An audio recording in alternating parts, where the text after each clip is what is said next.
Hey, good morning, guys.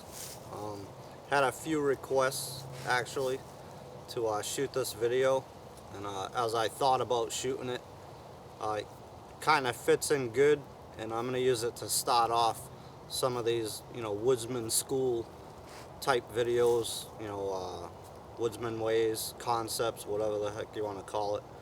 But again, I thought it tied in pretty good, and it's a good way to start us off here in these, future videos to come. As you can see by the title, it's disaster survival is the way it was brought up to me. And what that entails is not out here in the wilderness, but in fact at your home. Due to, hurricanes, which we just had recently here up in the Northeast, tornadoes, earthquakes, which we've also had. There was one in Maine not very long ago, which is unusual for us over here in this part of the state, or the country rather. But the key to all of this, I'm not going to sit here and try to sound like a rocket scientist or a weatherman or anything like that, but the key to any of this stuff is being prepared, is basically what it boils down to.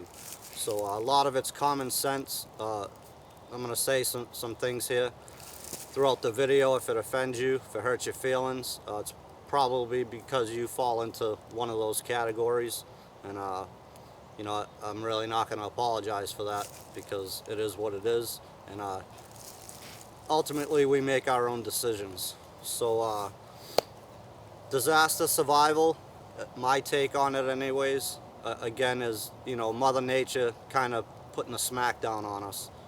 And again, up here a couple weeks ago in the Northeast, we got smashed with a hurricane. I fortunately didn't get hit that hard where I'm at, but south of me, New Jersey, New York, they got it pretty bad. And the way I feel about surviving something like that is actually preparing for it, without getting into gear and stuff that I think you should need first. Let's talk about a big key factor on surviving something like that.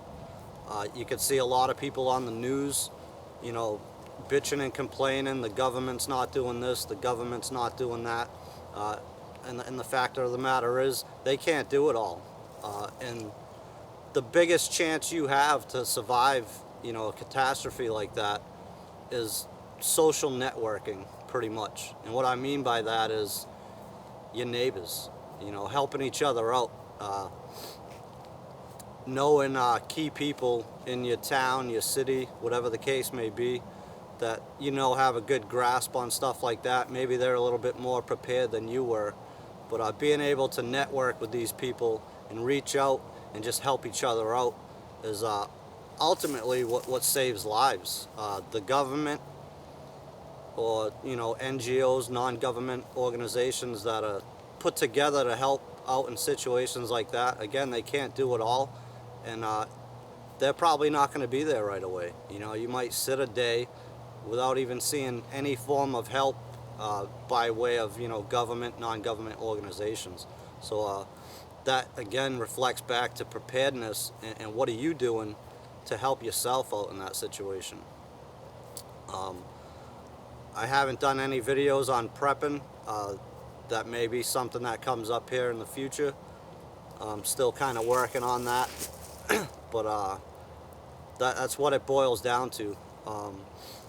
Up here in the Northeast, we're prone to hurricanes. That's just the way it is. So if you're in an area that's prone to something like that, the Gulf Coast, back with Hurricane Katrina, they got whacked pretty bad.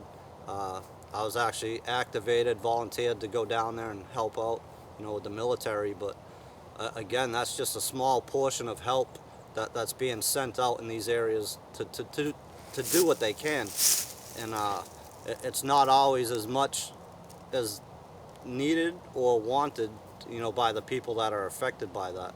So again, up here in the Northeast, we get affected by hurricanes. Again, what are you doing to prepare for that? You shouldn't be going out, when you see it on the news, hey, we're watching this storm come up the coast and we expect it to hit such and such. You should have already been prepared long before that, because you know you live in an area that's prone to hurricanes. And same thing, tornadoes, earthquakes, stuff like that. You know, if you live out in California and you're prone to earthquakes, what are you doing to help yourself out? Same thing, I'm not geographically inclined by any means, but you know, Kansas comes to mind for tornadoes. We actually had one of those rip through the East Coast as well, out in Western Mass. That's not likely around here. It's very, very rare if they come through at all, but we've had one. So we've had a tornado, we've had an earthquake, the recent hurricane. So again, if you live in these type of areas, you need to take extra precautions. You need to prepare for that. Whether it be, you know, getting yourself a generator for your home if the power goes out, you know, preparing, stocking up food items that aren't going to go bad on you, you know, all your canned goods, you know, dry food, stuff like that, that can get you by, you know, for a week or two, I would say is probably safe. Them first, you know, 1 to 3 days, I feel you're pretty much on your own, and you should prepare for that, you know, pretty good anyways. Obviously, the longer you're prepared, the better off you are. And if you're one of those that are doing that, you know, good for you, then maybe you should be one of them people that are out there helping out these other people that aren't as fortunate or as prepared as you are. And that just falls back to the social networking, you know, being friendly with your neighbors, getting involved in your communities, stuff like that, to help each other out when, you know, the fire department can't be there, they can't get to you because the road's blocked, or, you know, FEMA isn't going to get here for a week, or whatever the case may be. You need to take them steps to help yourself out. It's your responsibility, you know, it's not the government's. Having said all that, you know, the key focus or thing to take out of that, I guess, would be, you know, the networking part of it and being prepared. As far as, you know, gear and stuff like that, I would highly recommend, you know, a camping type lantern that takes fuel over batteries. I got a couple at the house. They're gonna last you a lot longer, and you don't need batteries. So long term, you're saving yourself money. A generator, like I said, if you can afford that, you know, that's always a good thing. And I've actually used one back in the past. You know, I was a carpenter for many years, owned my own business for about 6 years. So I had a small portable generator, and I'd recommend that it be portable in case you need to move locations. You don't need this big monstrosity that's sitting in your backyard, because if your whole house gets ruined, you know, it's pretty much no good to you. So I had a little portable one. I actually did use it. I forget, it might have been the ice storm we had up here a few years ago, whatever. And basically all it did was run a couple lights in my refrigerator. I mean, you don't need something that's going to run your whole house. And again, if you have something like that, I don't think it's really needed. If your house gets destroyed, like I said, and you need to move, now you got this big thing, how are you going to transport that around? So generator, you know, the oil lanterns, I would recommend, again, over anything that's battery operated. They put out more light than a flashlight would, than a candle would. Candles, I'm not saying that's not a good thing to have, but, you know, a good oil lantern will do a lot more for you, and it'll be cheaper in the long run. I've already said it probably 20 times, you know, preparing. You should have, you know, some food stashed away. I'm not saying you need a year's worth for your whole family or yourself or whatever the case may be, but, you know, a good month would be good. And again, all this stuff is not something that you want to just run out there last minute and have to drop, you know, $1,000, $2,000 to get all this crap. It's over time. If you're in one of them areas that are prone to natural disasters or Mother Nature, you should know that, and you should be preparing yourself accordingly over time. If nothing ever happens, hey, you were prepared for it if it did. And it may be useful for you in other senses. You know, hey, you lost your job, uh, whatever, you couldn't pay your bills and your lights get shut off. You've got a generator, you know. You've got food stashed away that's going to last you, you know, a month or whatever it is that you put away. It was funny, my wife actually asked me, I did get activated for the hurricane up here, and you know, she was asking me, well, what am I gonna do? What am I gonna cook, you know, for me and the little guy if the power goes out? How am I gonna cook?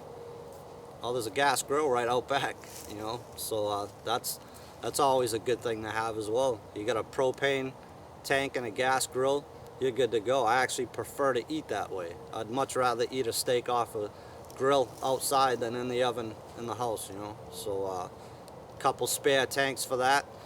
You got a way to cook. Not that you can't go out in your backyard maybe and start a fire or whatever, but you know, gas grill, cheap.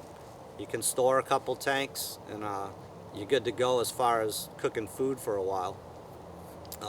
Should you have, you know, a way to keep your food good if the power's out, I guess. But I guess that's my take on it all. That there's so much more involved in this topic. I could go on and on. I don't want to shoot an hour-long video, but I guess on that topic of, you know, disaster survival, prepared is probably the #1 thing, you know, I'd look at real strongly. Social networking, you know, with your neighbors. You may have somebody with a disability at home that needs some type of machine to be able to live, you know, or live comfortably. You know, breathing machine or whatever is the only thing that came to mind, but you see what I'm getting at. So power goes out, you know, maybe that person's more apt to not make it because they need power to run that machine. Well, if you know Joe Smith up the road and he's got a generator, that's what I'm talking about. Social networking, getting familiar with your neighbors, working together to help each other out. You know, you could run over to him, hey, you know, could we borrow your generator? We need to run the machine and keep a family member alive, or whatever the case may be. So preparing, social networking, huge. Another thing, you see it on the news, and if you're in a real bad area that you know gets hammered, listen to the news, you know. Don't try to be a tough guy. You know, no, I'm going to stay in my home, I'm staying in my home, and I'm going to stick it out, and we're going to make it. And next thing you know, your house is totally destroyed, you don't have a home no more, and even worse off, you know, you didn't make it. If you're in one of them areas, you know, and the state government, local government, whatever the case may be, is telling you you need to evacuate, you should probably take heed to that and get out of the area for a while. Back to the gear, just a little bit, something else that I thought of earlier and it just came to mind again. Putting all your eggs in one basket, that's another mistake. Again, with the big generator and not being able to move it around. But if you've got all this food stored, you know, maybe extra gasoline for your generator, extra oil for your lanterns, you know, so on and so forth, and you've got all that at your house and not spread out into different areas, if it's possible for you, then all your eggs are in one basket, and if you get hit that hard, you just lost it all, and now you're back to zero. So again, social networking comes into play. Friendly neighbors, maybe family members or relatives that live close by. You know, spread the wealth, help each other out. That way, you know, if something happens over here and you've lost all that, you have something to fall back on. That's going to get it for you. So, you know, that's not always possible, I understand that, but I'm just throwing out some ideas and give you guys kind of my take on the whole situation here. So I hope I answered some questions. Having said that, like I said, there was quite a few people that emailed me or private messaged me, wanted to see my take on the subject. So that's pretty much it. Preparing, that's it, especially if you know you're in one of them areas. So thanks for tuning in, guys. Not the most exciting video, I know, but I hope I did answer some questions.